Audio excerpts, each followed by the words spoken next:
धारगळी वाठारात बेकायदेशीर वावराची कागाळ आयल्या उपरांत पंचायतीचे अधिकारी परिसराची तपासणी करताना 7 जाणांनी ॲडव्होकेट सदानंद वांयगणकार हाजेर हल्लो केलो। या हल्ल्यात वांयगणकार गंभीर जखमी जाल्लो आनी ताजेर तुवेच्या सरकारी हॉस्पिटलात उपचार सुरू आशिल्ले। मजगती गोवा महाराष्ट्र बार काउन्सिलाचे आदले अध्यक्ष संग्राम देसाय सयत आदवोगातांनी पेडणे पुलिसांक मेळून हल्लोखोरांक बेगोबेग अटक करपाची मागणी केल्या। या प्रकरणात पुलिसांनी कारवाय करपाचे आश्वासन दिल्या। We got a information that an advocate has been assaulted.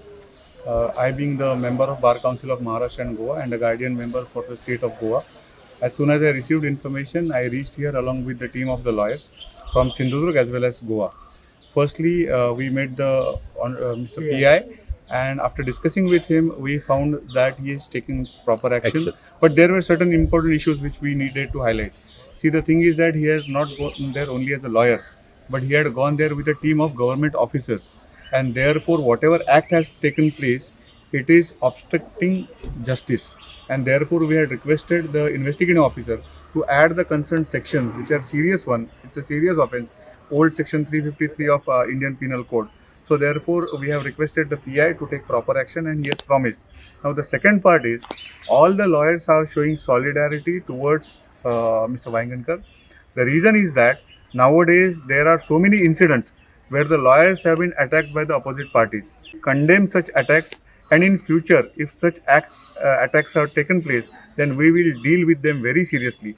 We are taking up this issue with the Honorable Chief Minister and also with the judiciary and the police. PDOची एक इंजिनियर असली, लेडी इंजिनियर, पंचायतीचो सेक्रेटरी असलो, सरपंच असलो, एक नारोज सरपंच धारगळ पंचायत नारोजी म्हणून एक पंच member जी उपसरपंच हाती असली, एक पंचायतीचो क्लार्क असलो, BDOतल्यान दशरथ परब म्हणून एक स्टाफ असलो त्यांचो, त्यांनी त्याच्यात लागीं ऑथॉरिटी लेटर सबमिट केले आणि त्या ऑथॉरिटी रिसिव्ड कॉपी घेतली। ती कॉपी घेऊन हांवें बॅगान दवरलेली, ते बॅगूय चोरले आणि कोर्टाच्यो फायली आसा तेय चोरले। खबर आसा बरे भशेन, तरी एका ॲडव्होकेटाचेर अशा प्रकारे attack. Bureau report Gomantak TV.